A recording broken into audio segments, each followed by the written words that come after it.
বিসমিল্লাহির রহমানির রহিম। প্রিয় শিক্ষার্থীরা, আশা করি ভালো আছো এবং সুস্থ আছো। আজকে আমরা ডিডাকশন ফর্ম অফ ডি ময়বার্স থিওরামের একটি অঙ্ক দেখব। এটা বলছে আমাদের প্রমাণ করো যে পাই square divided 2 into 4 minus pi to the power 4 divided 2 into 4 into 6 into 8 plus pi to the power 6 divided 2 into 4 into 6 into 8 into 10 into 12 minus dot dot infinity সমান 1, অর্থাৎ এটা আমাদের প্রমাণ করতে হবে। তো আমরা জানি যেহেতু এখানে আমাদের জোড় সংখ্যা সিরিজ, তাহলে এটা আমাদের কজের সিরিজ। সুতরাং আমরা এটা সলভ করার আগে আমরা লিখলাম according to the formula we have cos alpha সমান আমরা জানি 1 minus alpha square by factorial 2 plus alpha to the power 4 divided factorial 4 minus alpha to the power 6 divided factorial 6 plus dot dot dot. তো এখন আমরা যে বাম পক্ষটা লিখে নিলাম pi square divided 2 into 4 minus pi to the power 4 divided 2 into 4 into 6 into 8 plus pi to the power 6 divided 2 into 4 into 6 into 8 into 10 into 12।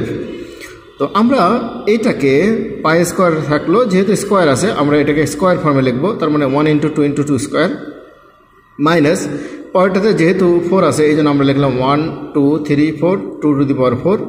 পরেরটাতে যেহেতু 6 আছে আমরা লিখলাম 1 2 3 4 5 6 পর্যন্ত লিখলাম 2 টু দি পাওয়ার 6। এখানে যেহেতু 4 আছে এই জন্য 4 পর্যন্ত লিখলাম, প্রথমটাতে যেহেতু 2 আছে এই জন্য 2 পর্যন্ত লিখলাম। তাহলে এটাকে আমরা একটু সাজায় যদি লিখতে পারি 1 বাই ফ্যাক্টোরিয়াল 2 আর পাই বাই 2 তার স্কোয়ার। ও এটাতে আমরা যদি সাজায় লিখতে পারি 1 বাই ফ্যাক্টোরিয়াল 4 পাই বাই 2 তার উপর 4 প্লাস 1 বাই ফ্যাক্টোরিয়াল 6, এটাকে আমরা লিখতে পারি পাই বাই 2 টু দি পাওয়ার 6। আর বাকি অংশ যেটা ছিল ওটা আমরা লিখে রাখলাম। তাহলে এইখানে আমরা সূত্র ভাঙানোর জন্য, যেহেতু এখানে আমরা কজ আলফার সূত্রে দেখলাম সামনে একটা মাইনাস আছে, 1 আছে, 1 মাইনাস আছে, তো এই কারণে আমরা এখানে একটা 1 মাইনাস নিলাম। তো এখানে 1 মাইনাস নেওয়ার জন্য যেহেতু আমার এখানে -1 ছিল না এই জন্য সামনে একটা +1 দিলাম, অর্থাৎ এটা আমার দাঁড়ালে 1 minus 1 plus 1 divided factorial 2 into pi by 2 square 1 by factorial 4 into pi by 2 তার উপর 4 plus 1 by 6 into pi by 2 তার উপর 6।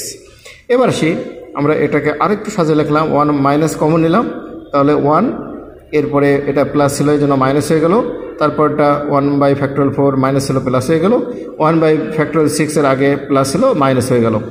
তাহলে এখানে 1 থাকলো, এটা আমরা লিখতে পারি কজ আলফার সূত্র, কিন্তু এখানে আলফার পরিবর্তে আছে কি পাই বাই 2, এই জন্য আমরা লিখলাম 1 মাইনাস কজ পাই বাই 2। আমরা জানি কজ 90 ডিগ্রি মান 0, এই জন্য কি 1 মাইনাস 0 সমান 1, অর্থাৎ এটাই আমাদের প্রমাণ করতে বলছিল যে দেখাও যে আমাদের যে অংশটা ছিল পাই square 2 into 4 minus pi to the power 4 2 into 4 into 6 into 8 plus pi to the power 6 2 into 4 into 6 into 8 into 10 into 12 সমান কে 1। তো এটাই আমাদের অঙ্কটা প্রমাণ হয়ে গেল।